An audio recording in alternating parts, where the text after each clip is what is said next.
Bismillahirrahmanirrahim. Assalamualaikum warahmatullahi wabarakatuh. Innal hamdalillah nahmaduhu wa nasta'inuhu wa nastaghfiruh wa na'udzu billahi min shururi anfusina may yahdihillahu fala mudilla lahu wa may yudlilhu fala hadiyalah.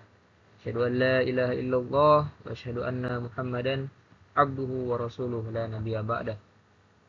Baik, perkenalkan, nama saya Ayas Badrullah Azam. Saya adalah salah satu mahasiswa di Universitas PTIQ Jakarta, Fakultas Dakwah, Prodi Komunikasi dan Penyiaran Islam. Pada video kali ini saya akan membahas materi An-Naifu Bil-Laisa, yang dimana video ini saya buat untuk melengkapi tugas UAS bahasa Arab.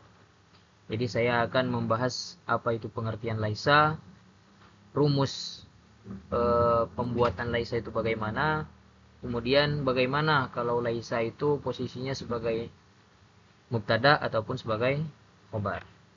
Baik, sebelum melangkah kepada pembahasannya, langkah baiknya kita ketahui bersama terlebih dahulu bahwasanya bahasa Arab itu merupakan salah satu bahasa yang memiliki struktur tata bahasa yang biasa kita kenal sebagai nahwu dan shorof, yang kompleks dan sistematis.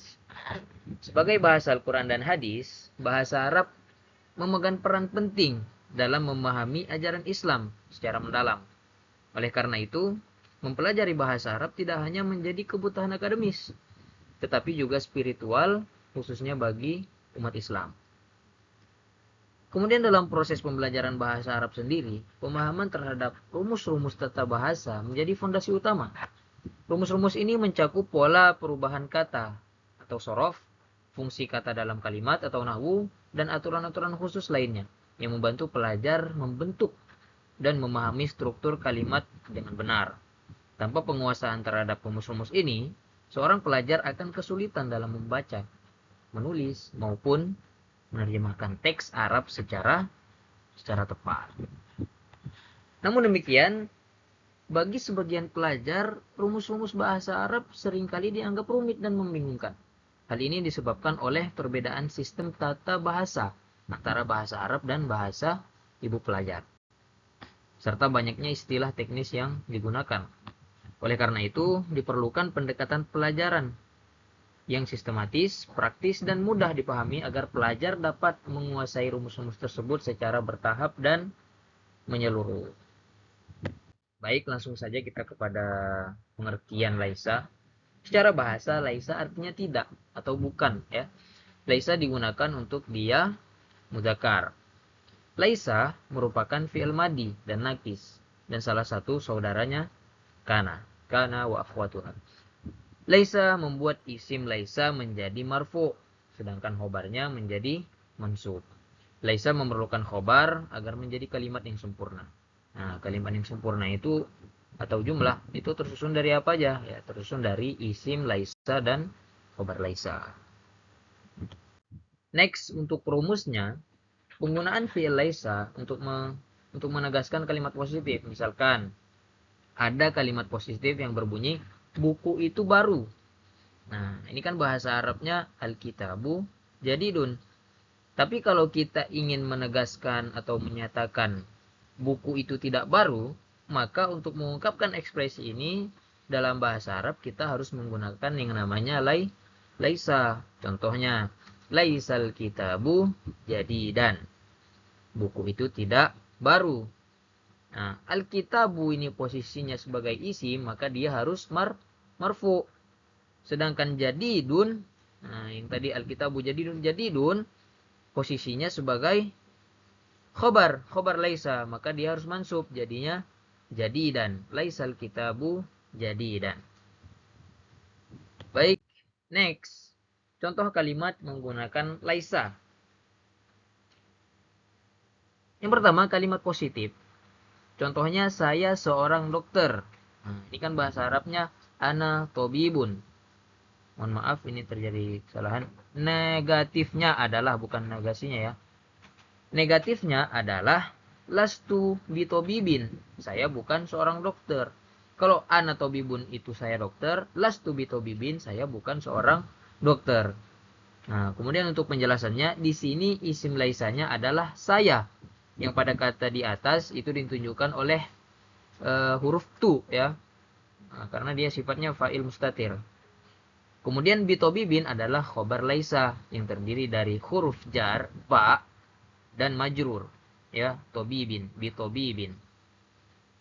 Contoh lainnya, lasna bifakirin. Kami bukan seorang yang fakir. Kenapa dia bukan fakiron? Kan harusnya khobar mansub ya. Nah, karena di sini terdapat harfu jar. Apa itu? Ba. Nah, seperti yang di atas ini tadi. Ada harfu jar. Maka dia mengikuti. Jadi isim majrur. Ya. Menjadinya lasna bifakirin. Kami bukan seorang yang fakir. Kemudian contoh selanjutnya, lasti bizakiyatin. Kamu bukan seorang yang pintar. Lasti berarti untuk perempuan. Ya. Kemudian next. Penulisan laisa dalam bentuk mubtada dan khobar. Baik, yang pertama kita bahas terlebih dahulu laisa sebagai bagian dari khobar. Itu berfungsi sebagai predikat ya. Dalam hal ini mubtada atau subjek diawali dulu, lalu laisa menjadi bagian dari predikatnya.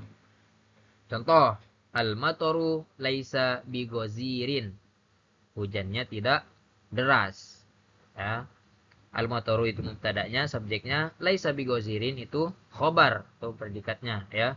Di mana laisa menjadi kata kerja nafi atau penyangkalan. Kemudian yang kedua, laisa sebagai kalimat yang diawali dengan laisa, artinya mubtada tersusun melalui laisa dan isimnya. Contoh, laisa tilmidu naiman. Siswa itu tidak sedang tidur. Laisa fi'il nakis, kata kerja nafi. Atilmidu itu isim laisanya berkedudukan sebagai mubtada, tetapi dalam struktur laisa menjadi objek. Nah, iman khobar laisa atau predikat dalam bentuk mansub. Seperti itu. Baik, untuk kesimpulannya, laisa seperti yang kita katakan tadi di awal, itu artinya tidak ya. Dan dia biasanya digunakan untuk dia muzakkar. Kemudian untuk rumusnya sendiri, laisa ini isimnya marfu dan khobarnya dan khobarnya mansub. Kemudian laisa juga bisa bersifat sebagai mubtada dan bisa juga menjadi khobar. Seperti itu. Sekian dari saya, kurang lebihnya mohon maaf. Saya Yasfadullah Azam, mohon maaf dan undur diri. Assalamualaikum warahmatullahi wabarakatuh.